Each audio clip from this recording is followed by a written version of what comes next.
Hey YouTube, this is David back with another quick review. Hopefully you can hear me over the sounds of this beautiful day and all the squirrels barking.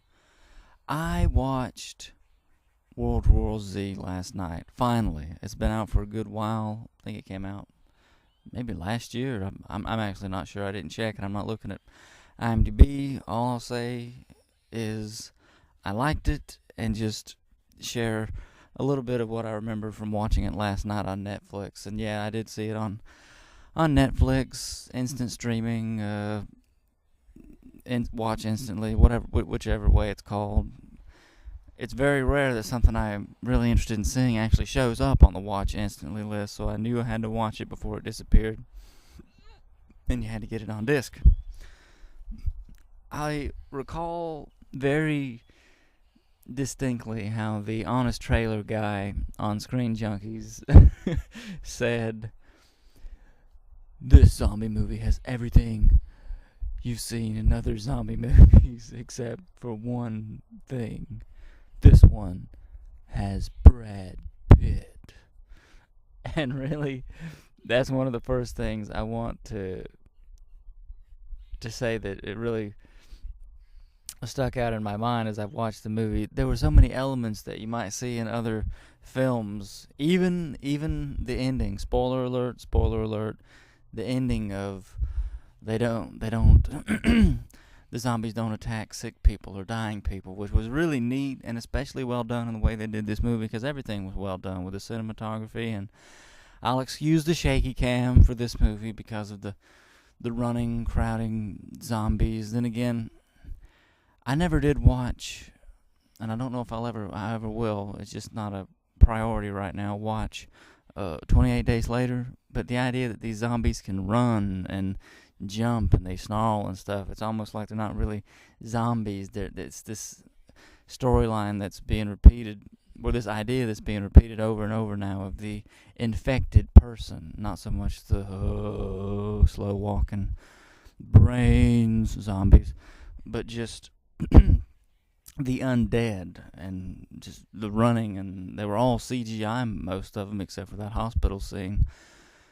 Something I gotta mention about the movie: mission accomplished on my wanting to, well, not really wanting, because I actually forgot about her until I watched this movie. The woman who played that awful character in Sabotage, I said at the time when I did that Sabotage rant that I'm going to have to go watch World War Z, because her name was showing up as the wife of the lead in World War Z. I said, I'm going to have to watch that movie, World War Z, to get the bad taste out of my mouth from this awful person she played in Sabotage. And granted, great acting in Sabotage, but also great acting in this movie. She was terrific. I liked her as the wife and everything. It was good, and the whole thing was so. They slowed down the movie so well that you really felt for Brad Pitt, like not wanting to leave his family. The whole thing with "I'll call you every day," the slow goodbyes, kissing his daughters, and basically like his adopted son. I think his name was Tommy. His parents obviously had been killed by the zombies. Dad didn't want to leave, and so then they were overwhelmed. Just a good emotional effect in that movie, and so I liked it, to slow down things like that. This whole scene with the Navy SEALs, Brad Pitt investigating, and then having to fuel up the plane. As I was watching it, and then that phone rang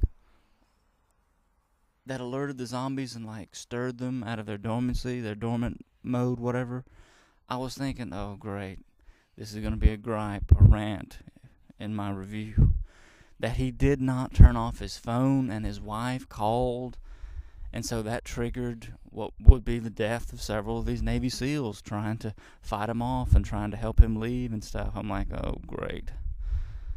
The head SEAL guy, he was pretty cool. The whole thing, I'm a Zeke. He had that voice like, oh great, and he ended up killing himself rather than have his men do it. A neat character, just I hated that everybody around Brad Pitt seemed to end up being fluff. Like he obviously he's the lead. He's gonna be okay, obviously, until the end. You don't know if he's gonna live or die, but that whole thing. It seemed I'm like that's a noob mistake right there. Him not turning his phone off. Anyway, still enjoy the movie very much. Little girls acting, the asthma and everything, really great. The whole they get you going right from the start, and that's something that I don't think I've ever seen in any of the zombie flick. I'm not a big horror guy, not a big zombie movie. It's just something about this one. I don't know what it was. I thought I'll give it a watch. I was interested in seeing it right from the get go. The way they do the cinematography, whatever it is you call it, as that triangle effect, and the music, the build up, scenes from just people's lives all over, newscasts, obviously everything that's being recorded on the news, but just all kinds of different stuff. Global warming, political strife, terrorism, hunger in the world, just everything all at once. This little collage, and the music builds and stuff. It was very neat what they were trying to do there, and then connecting it with Brad Pitt's ending narration. It was neat. It was neat. I admit it, and looking forward to the sequel, because obviously I heard all the rumors everybody else did about how this movie was going to be a total disaster. They refilmed the whole third act or half of it to get as good of a film as they made. Which really, thinking about it now, it really does seem like kind of a slow enough thing for such a big budget blockbuster would-be movie, that the whole thing, it doesn't have some huge firefight, some nuclear bomb going off at the end or anything like that. No, you kind of see a Newton go off out of the corner of the window in the plane as he is flying to Jerusalem before the guy leaves him, when they climb over the wall and everything. And really, I was thinking he was going to get the answers that he needed from the guy in Israel who knew a week in advance, go ahead and wall up the city. That was probably my favorite, thinking about it now, my favorite action sequence of the film, escaping Jerusalem, because he escapes, what was it, Philadelphia at the beginning, or New York, wherever it was, and then some other town in Pennsylvania, and the hotel, getting on the roof and stuff. But Jerusalem, that was, and the guy saying, "I'm out of here," and he takes off. He takes off the plane, and then crashing basically from Jerusalem on. There was this gradual increase of how good the suspense was in the action sequences. Him chopping off that Israeli soldier's arm. It's like, man. And the guy with his teeth, the CIA guy, taking out his own teeth and putting it next to all the other teeth he had taken out. The North is surviving this? Indeed they are. How? They took out all their teeth. Genius! I was like, okay, whatever. He would be right, though. I guess that would be, in 24 hours, that would be the greatest feat of social engineering ever. But still, it's not like North Korea is walled up or anything.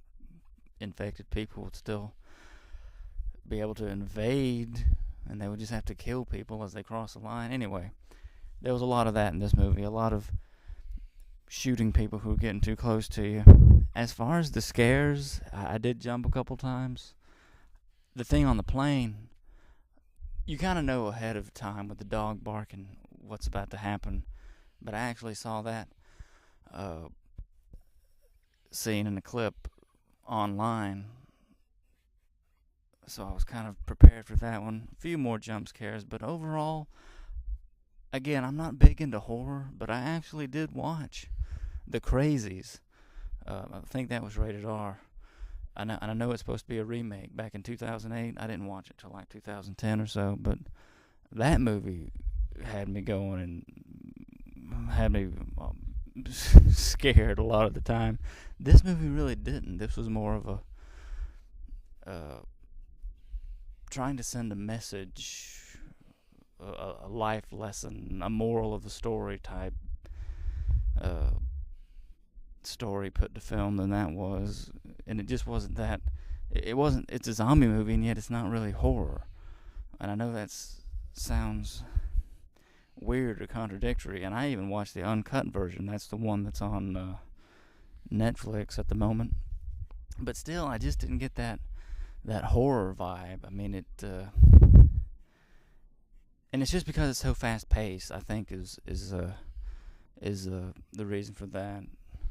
It's more suspense than meant to be scary.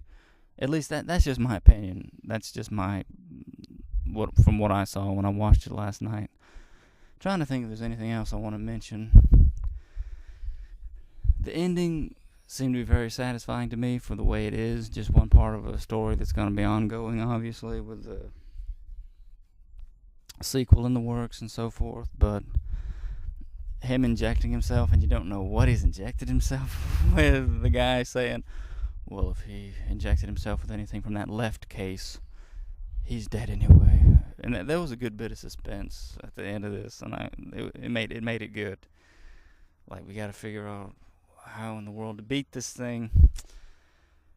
So yeah, there were plenty of situations of showing how people behave. Unfortunately, the idiots trying to rape his wife when they go into the supermarket. He had his rifle, but he gets separated. I'm thinking right away, like, oh man, don't separate yourselves. Just stay together and grab what you need. And then the guy at the pharmacy, you don't know if he's gonna kill him or what. It's like actually, you still don't know. Pointing that gun at him, did he work there? But then again, he didn't really have the outfit of somebody who, he wasn't wearing the clothing or the garb, the apron or whatever shirt of somebody who works at the pharmacy in the supermarket. So you don't know if he killed the guy and he just didn't want to hurt him and his daughter. He was there to get what he needed or what. But anyway, a few neat little sequences. It's just, I'm afraid all in all, now that I'm talking about it, that this won't be really memorable in the fullest sense of, like, I'll never forget that. Because it seems like even some of the elements of, whether it's zombies, there are people in the movie saying, zombies, oh, get real. And the whole thing of they don't attack sick or dying people. But maybe, well, again, some of the sequences in these cities, the Jerusalem thing, people climbing over the wall, that I'll never forget that. So that's one thing. And the way this whole thing ended, knowing that there is going to be a sequel, with even Brad Pitt saying this is only the beginning. So who knows what's going to be in the second film. Anyway, I guess I'm all talked out about this one. If you're at all interested in seeing it, I encourage you to go ahead and just watch it. It's not, yeah, it's a zombie movie, but I wouldn't call it a horror movie. Rated PG-13 and so forth. So, yeah, it's just, it gives you a good, you get a good array of different things, a good mix. So that'll be my review, trying to keep these reviews short. I'll see you in the next, and thanks for watching.